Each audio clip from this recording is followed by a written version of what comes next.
back then today with another updated leveling guide for Last Epoch for patch 1.1. For today's video, we'll show off one of the quickest and easiest ways to level the Shaman Mastery from levels 1 to 80 that will allow you to get to endgame so you can experience the new goodness that is the Avalanche skill.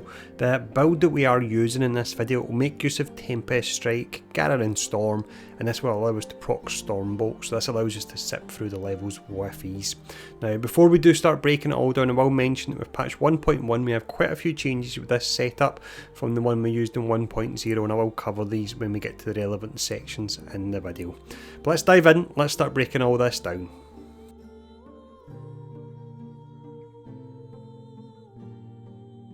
We start off here then with a general breakdown of the progression for this setup. It's a nice simple one, and there's only one change we'll make in regards to a skill that we would spec into that we unspec, and at a later date we actually spec back into it again, which sounds a bit odd, but it does work for this setup. So the one we're using anyway, we start off at level 1, you want to summon your wolf and you want to have auto cast on that. The howl will benefit both you and the wolf. Level 2, you'll use Gathering Storm as your main spender. Level 3, you'll add Fury Leap to your bar. Level 4, you'll spec into Gathering Storm. Level 10 you'll spec into Tempest Strike, however you wouldn't start using it just yet because it can be pretty mana intensive.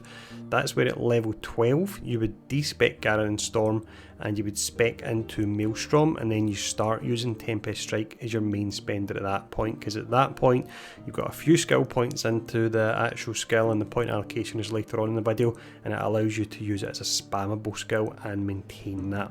Now at level 20 you'll spec into Tornado, you want to have that in auto cast, that will generate a ton of storm bolts for you. At level 35 you spec into Gathering Storm once again, and then at level 50 you can spec into Avalanche, which has seen a pretty huge buff with patch 1.1. So that is the general progression. Let's now talk about the stat priority and the leveling gear.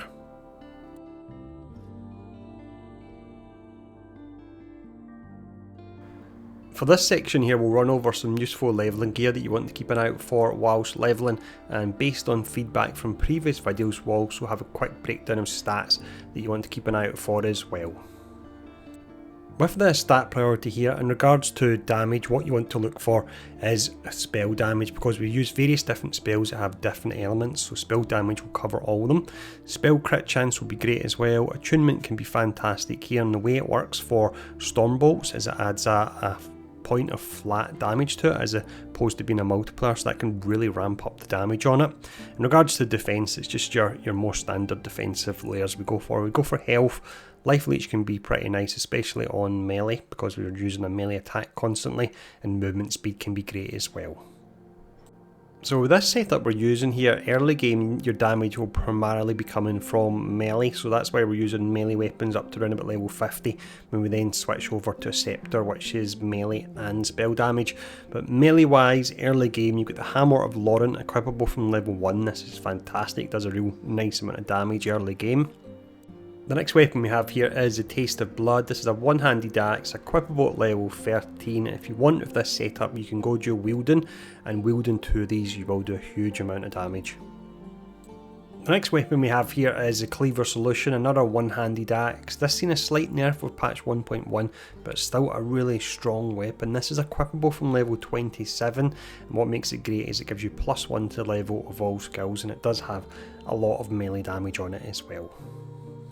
Round about halfway point with this leveling setup then, what you actually want to do is shift from your melee damage to your spell damage, or a hybrid of the both melee and spell, because you will be using both.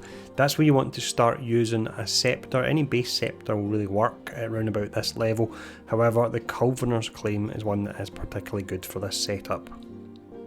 With this setup there's not actually a ton of uniques that work for it, so I'll be showing off a lot of base items in this section. A base item that can work out here would be the helmet, and that would be the Raptor Helm, equipable at level 30. The reason I like this is the flat 3% crit chance it has for all of your abilities. For the amulet slot we have the Bleeding Heart, equipable from level 4, up to 9% of your damage leached as health. When you cast a spell you will be inflicted with bleed, so if you auto cast either Maelstrom for example or Tornado you will have a bleed on you, however the life leech we have in this setup means we can easily sustain this. For the body armour slot, early game we have the Kestrel, equipable at level 1, doesn't provide much defence but it gives us a nice movement speed boost which I always put a lot of value on at early game. The next item we have here is the Greatwood Coat. This is the base item, equipable at level 63, and this is great as it provides us with up to 15 flat spell damage.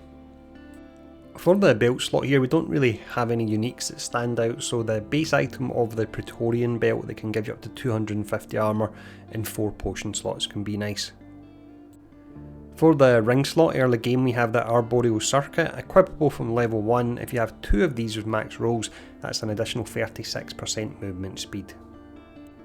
2 options here for the glove slot, both equipable at level 6. We start off with Avarice, as we're using a lot of elemental damage with this setup. These can be nice early game. You will replace them pretty quick, but early game they're giving you elemental damage leached as health.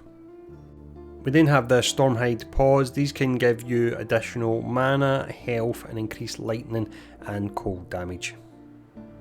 2 options here for the boot slot. With patch 1.1 we got the Flight of the Quetzeri, equipable at level 14. These will give you an additional evade charge. They make it so you can use evade more often, and after you use it you'll gain haste for a few seconds as well, so great for getting round the levels early game. Another item that can give you haste here, and also some other nice modifiers depending on what you get, because it is a Weaver's Will item, would be the Advent of the Erased. These are equipable at level 16. And then move on to the Idol slot for some useful modifiers. We have the Stout Idol, can give you increased health and also increased lightning damage. We have the Ornate Idol. This will provide increased cold and lightning damage, as well as a chance for an avalanche boulder to drop at a nearby enemy on spellcast. The final idol we have here is a large idol. This can give you up to 9% increased health as well as critical strike avoidance. Now, just as we finish up here, quick infographic again for summary of the stat priority and leveling gear for this setup, and the next section now will be useful blessings.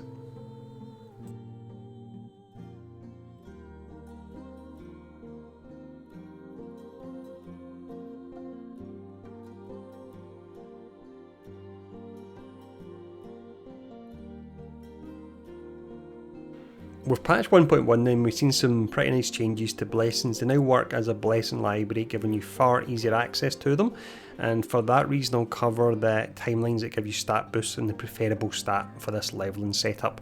So from Fall of the Outcast you would go for experience. From the Black Sun you're looking for health or spell damage leech, both of these can be great. Ending Storm I would go for increased lightning damage. Reign of Dragons for some survivability, you can get all resistances or critical strike avoidance. The Age of Winter gives you increased armour, and then finally Spirits of Fire would provide you with frailty on hit. So that's the blessings. Let's now look at the passive point allocation.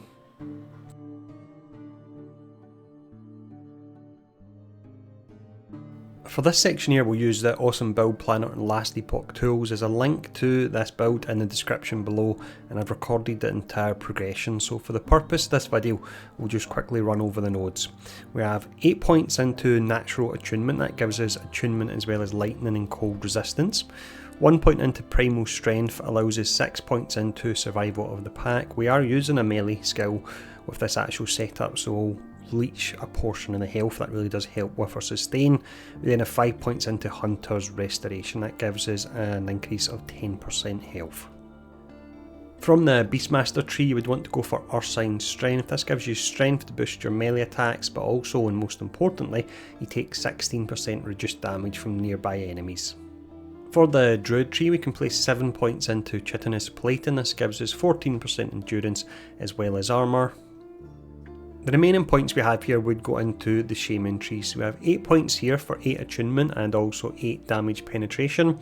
8 points into Sky Warrior. Any source of just flat damage that applies to all of our abilities is great, so that's why we go for this for an additional 40% increased damage.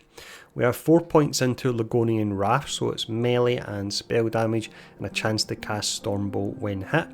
We have 10 points into Stormbringer, so that gives us 50% increased lightning damage and lightning resistance as well. 8 points into Ervin Supremacy, so that's more additional attunement and endurance threshold. That was changed with 1.1, so it's a bit nicer now. 3 points into Avatar of Thunder. This gives us 6 spell lightning damage, and we get the threshold bonus on this from our 3 points. We have 1 point into Dervish, that allows us 1 point into Rhythm of Thunder, which allows us 5 points into Thunder Strike. So it's a 50% chance to cast Storm Bolts on hit, so they'll be proccing all over the screen. 5 points into Conflux, this will increase the area of your area skills, and we've got multiples of them in our kit. And 5 points also gives us the Threshold bonus, which is a chance for indirect Stormbolt casts to be cast again. 1 point into Elemental Shrines, which then allows us 4 points into Swirling Maelstrom here. So there's a chance for your Maelstrom to be cast when you're hit, and you now have a Threshold bonus on that one as well.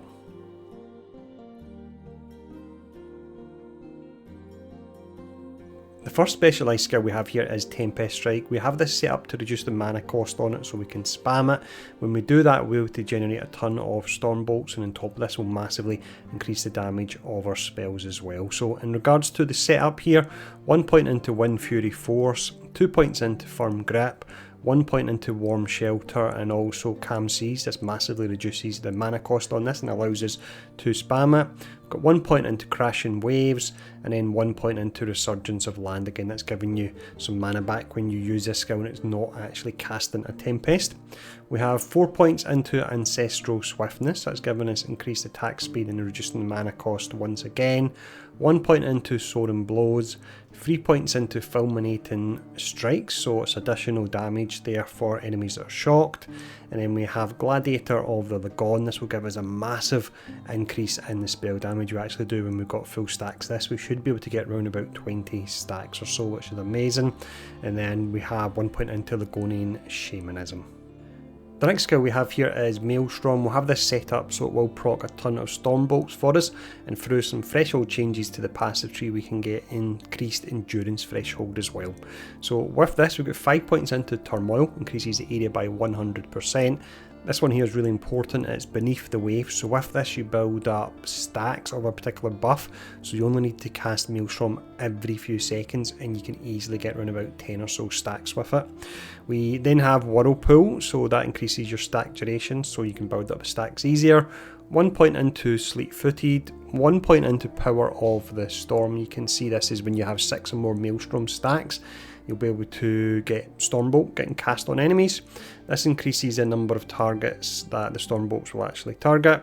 And then we've got Strong Tides here, so this means you need less stacks in order to get Stormbolts hitting enemies.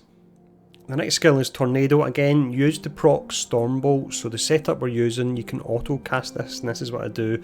Personally, we've got Lasting Storm, 3 points into that.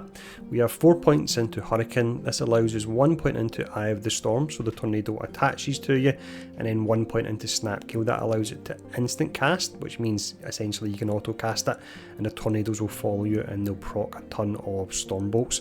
With the remaining points, we've got 1 point into Charged Storm, so your tornadoes cast Storm Bolt, and then 4 points into Frequent Lightning, so they cast them more often. And then finishing up, 1 point into Aspect of the Storm, which is a buff you can get when your tornado has been cast, 3 points into Storm Dervish, and then we have a remaining 2 points into Swift Wings. The next skill we have here is Garroning Storm. We use this to increase the damage on our Storm Bolts. We won't actually use the skill, but the nodes within it will buff the Storm Bolts. So we have 1 point into Looming Clouds, allows us 4 points into Concentrated Storm, that's increasing the damage of Storm Bolts by 32%. 2 points into In the Eye of the Storm allows us 1 point into Rending Vortex. So for every stack of Maelstrom we have, we gain 1% flat crit chance. We have 1 point into Lightning Strikes twice, so Stormbolt repeat chance it goes up to 20%. 1 point into Lagonian Diplomacy, then it allows us 2 points into Clouds on the Horizon. That increases the target area for your Stormbolts by up to 50%. We have 1 point into Wind Fury Blows. The reason we put that in there is so we can then get to this node here, Thunderous Strike. So you get lightning penetration on your Stormbolts. The final ability we have here is Avalanche, one that's seen a massive buff with patch 1.1. However, as this is a leveling rather than an endgame guide, we don't put too much focus on this. We'll be getting this very late on in the game for our setup. Point wise anyway, I would go for 4 into Harsh Winter, it's an additional 40% damage. 4 points into Winter Build Up, it pulls down the mana cost on this. We have 3 points into Explosive Impact, increasing the impact area. 4 points into Mountain's Fury, again increasing the area further. 2 points into intensity, so you get more chance of casting a large boulder, and then 3 points into Albine Guide, which this particular one increases the base crit chance of the skill, and a chance that a small boulder is cast on crit as well when a large boulder crits. So that covers just about everything you need to know for levelling the Shaman Mastery from levels 1 to 80 in record time for patch 1.1 for Last Epoch. There are a lot of other levelling guides on the channel, so if you've enjoyed this one, feel free to check those ones out. And thanks for tuning in, stay safe, I'll see you all again soon.